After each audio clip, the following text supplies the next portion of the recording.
All right, so we basically know at the beginning of the shot here for shot 1. In fact, let's go ahead and hide shot 2. For shot 1, we know the actor is right here, and we know that this kind of dump truck thing is right behind him. We could go ahead and spend an entire day building out the geometry of this dump truck, but we really just want the outline of it. So a quick way to do that is to create a polygon plane, and with that plane go into its history,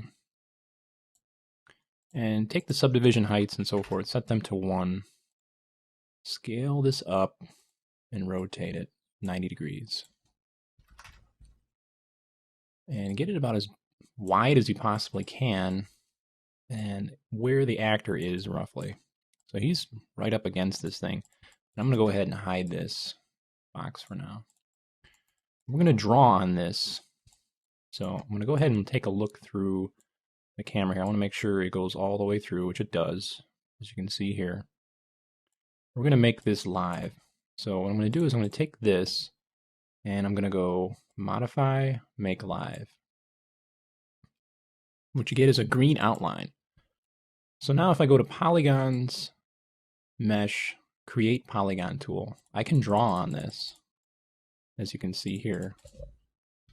And it creates geometry on whatever I say make live. So it kind of sticks to the point. So what I want to do is I want to look through the camera itself. And I'm going to try to find out where that edge is here, which is right about here. It's a little blurry because of the motion blur, but we're going to go ahead and try it anyway.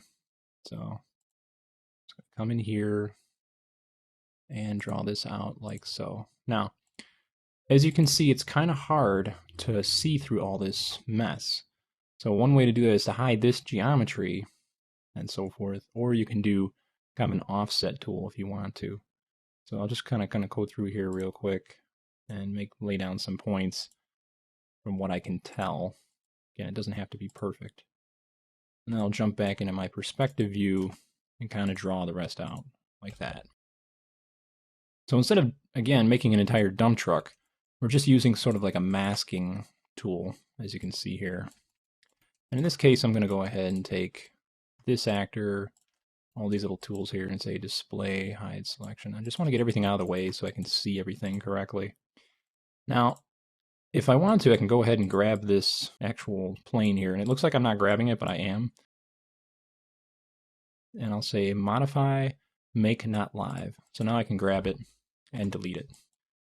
So now if I grab a vertice on here, and I move it within its object mode, I can move it up and down, and it stays perpendicular to the plane that I had earlier. So how do I get in here to kind of see what's going on? I'm kind of too far away from me. Even if I close down my tool, I'm still kind of not sure what's going on over here. And I can kind of squint my eyes and do my best. But one way of doing this is saying view select camera. And we'll go ahead and use a couple things. We can use the offset tool.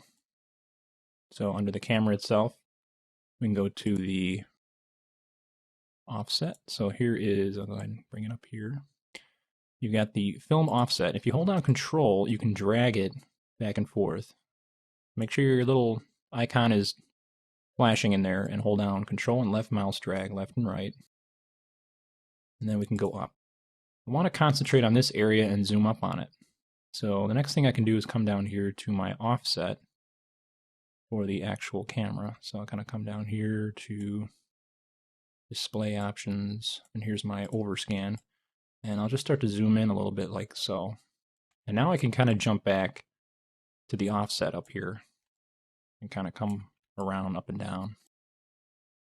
And by taking these verts and making sure that I'm in the right mode here is I'm just going to start moving these around. And again, because it's blurry, I'm just going to make sure I stay within the actual mask, not outside where the brightness is.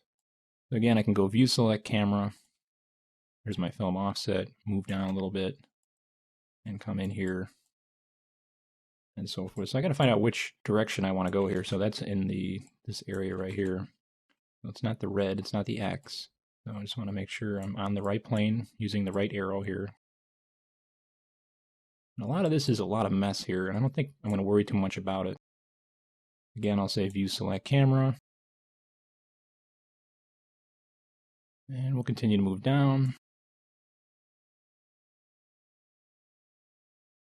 If I want to, I can go ahead and add points. Like for instance, if I just come in here, move this offset up, and maybe I want to build this out a little bit, you can do edit mesh, split polygon tool, and you can come in here and make a dab, make a point, and just start, working that out. So you can do, again, you just want to use edit mesh, split polygon tool, and come in here, grab those verts that I created.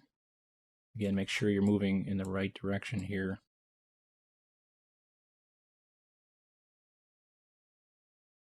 And I'm not going to worry too much about this. I just wanted to show you how you can do this. But the big key important thing is to stay outside of what is the background. You want to stay within this yellow area. So you can see I kind of cheated that a little bit. So we're going to go back up. It's always safe to stay inside of the actual mask. Okay. So with that said, let's go ahead and kind of play through the animation here. And it's looking pretty good. Let's back up a little bit.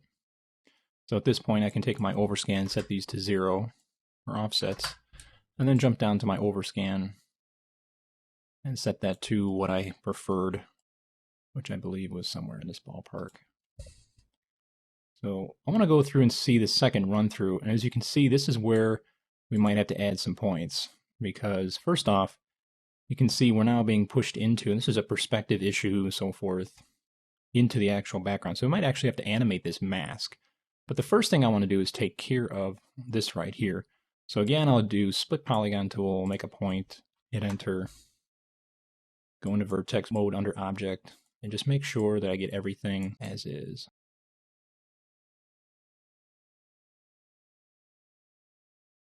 So if you had any light posts or anything in the foreground that's not the actor himself, that's very static, you could actually draw all this stuff out. So if I wanted to, I could actually animate this mask. I'm not going to do it in this circumstance, but you can actually animate per vertex if you wish, and you can also animate for the actual object, complete object itself.